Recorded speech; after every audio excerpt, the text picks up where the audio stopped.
Across the black expanse of the Orion Arm, the Imperial fleet stretched like a wall of stars. Hundreds of ships, each plated with alloy that could resist the heat of a sun, guarded the border. The Empire of Rain had ruled this sector for 7,000 years. No race had ever dared to challenge its dominion. Until now, reports had been flowing in for days.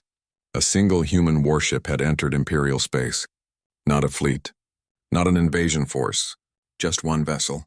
It made no demands, ignored all hail requests, and cruised through their patrol lines as though the Empire were made of mist.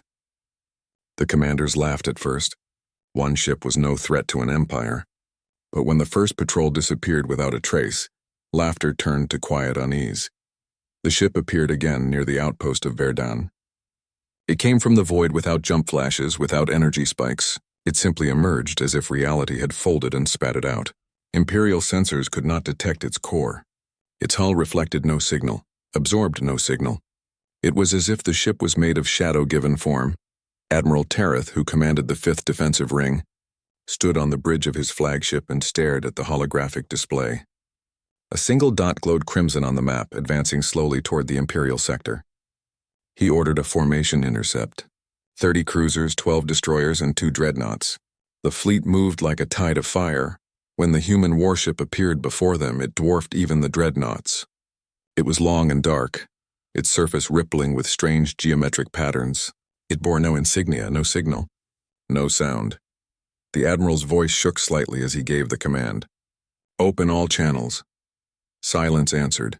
Then, through the static, a voice spoke. "Calm. Human. This is the Terran vessel Solace. We are passing through. Do not interfere." The words were simple, but they carried a gravity that bent the air on the bridge. The admiral straightened his shoulders and forced strength into his voice. "This is Imperial space. You will halt immediately and surrender for inspection." There was a pause. Then the voice replied, still calm. "Negative. This course is not negotiable." When the admiral gave the order to fire, space lit up with fury. Beams of white energy lanced through the dark. Plasma torpedoes screamed toward the intruder. The Solace did not evade. It simply vanished. The missiles passed through empty space, then detonated harmlessly far behind. Moments later, the human ship reappeared within the Imperial formation.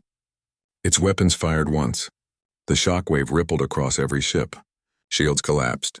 Engines died. Metal melted like wax. When the light faded, only wreckage floated among the stars.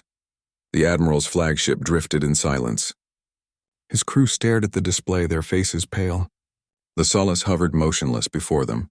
Then it transmitted again. "We do not seek war, but we will not be stopped." The message ended. The ship turned and glided deeper into the Empire's heart. The news spread faster than any signal. The Empire's High Council convened in panic. No one knew what to make of this lone vessel. The Emperor demanded explanations from his scientists. They searched every record, every database. The humans were a minor race, barely recorded in the archives. They had no colonies, no empire, no known fleet of significance.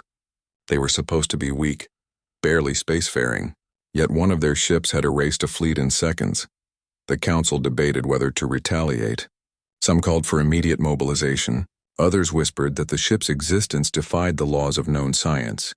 Finally, they decided to send their most advanced battle group, 300 ships under Grand Marshal Dareth.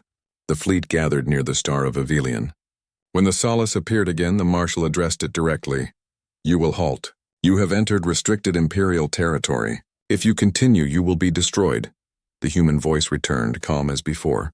"Then try." It was not arrogance. It was simply truth spoken aloud. The Marshal gave the order. 300 ships fired as one. The light was blinding. Space itself trembled. But when the glare faded, the Solace still moved forward. Not a scratch marked its hull. Then its response came, a single pulse. It was not an explosion. It was a silence that devoured sound and light alike. When it ended, nothing remained of the Imperial fleet. Across the Empire, panic spread. Systems that had never known fear now trembled. The Solace continued its path, slow and unwavering. It passed by colonies without firing. It ignored planetary defenses. It destroyed only when attacked. Each time, the attackers vanished utterly. The Emperor ordered the capital fleet to intercept near the twin moons of Vireth. The sky above the throne world turned dark with warships. The Empire's greatest weapon, the planet shield Aegis array, powered up. The humans' warship arrived on schedule. This time the Emperor himself appeared on the broadcast. His voice filled the void. "Human vessel, you have trespassed upon sacred Imperial ground. Turn back or be annihilated." The Solace responded with the same calm tone. "We are not here to conquer. We are here to retrieve what was taken." The Emperor frowned. "What could possibly belong to your kind?" The human voice paused, then replied, "Hope." The Emperor laughed, but it sounded hollow. He ordered the array to fire. Beams from 1,000 orbiting cannons converged on the Solace. The light engulfed it. When it faded, the ship remained unmoved. The human voice came again. "You have chosen war." What followed could not be called battle. The stars themselves seemed to dim as the Solace activated its core. Space rippled outward in a wave. Imperial ships flickered and vanished. Their energy signatures dissolved into nothing. The Aegis array shattered. The twin moons split apart.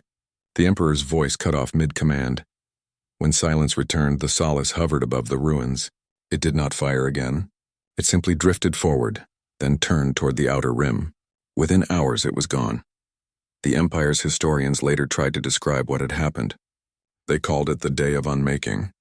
No one understood the weapon the humans had used. Some said it bent gravity. Others believed it erased existence itself. Whatever it was, the Empire never recovered. Worlds rebelled. Systems declared independence. The Emperor vanished. In the chaos that followed, fragments of communication from the Solace were intercepted. One phrase repeated again and again in human transmissions. "Never again." The meaning puzzled the Empire's scholars. Centuries later, when a small team of explorers found the ruins of the human homeworld, they began to understand. Earth was silent. Its oceans were dust. Its continents were blackened glass. An ancient war had ended it long ago.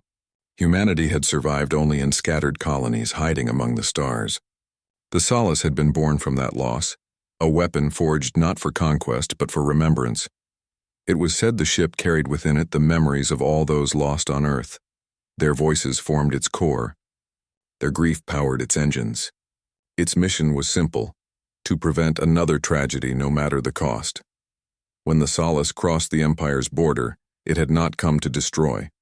It had come to recover a relic taken from Earth centuries ago, a fragment of their last great archive, stolen by Imperial scavengers during humanity's fall. That archive held the history of 1 billion lives. When the Empire refused to surrender it, the Solace did what humans always did when cornered. It fought back with everything it had. After the fall of the Empire, no one saw the ship again. Some claimed it vanished into a nebula beyond the rim. Others believed it still wandered the dark between galaxies, carrying the last voice of humanity. Generations later, a small mining colony in a distant system detected a signal. It was faint, old, but unmistakable. "This is the Terran vessel Solace. We seek no war. We seek remembrance." The miners stared at the transmission in silence. None of them had ever met a human. The species was a legend now, a ghost told in stories. But the voice was real, calm, gentle, unyielding. When their leaders debated what to do, the miners voted instead. They shut down their defenses and opened their ports. They broadcast a single reply: "Welcome home." The signal from the Solace flickered once, then faded. But in that moment, every scanner across the sector recorded an impossible phenomenon. The stars brightened. The void shimmered as if acknowledging something vast and unseen. In the centuries that followed, empires rose and fell, but the story of the lone human warship endured. It was told in countless tongues, painted on walls of temples, whispered in corridors of power. Some said the Solace was still out there, guarding the forgotten paths between stars. Others believed it had become one with the cosmos, watching silently for the next empire that would forget the cost of arrogance. And so, when another civilization grew bold and sought to expand beyond its reach, its leaders would glance toward the void and remember the old tale. The tale of the empire that once ruled everything and the single human ship that crossed its border. No one knew what the humans had become, or if any still lived. But their legend remained, a warning written not in blood, but in silence. Because in the cold eternity of space there are battles fought with fire, and there are battles fought with memory. The Solace had fought with both.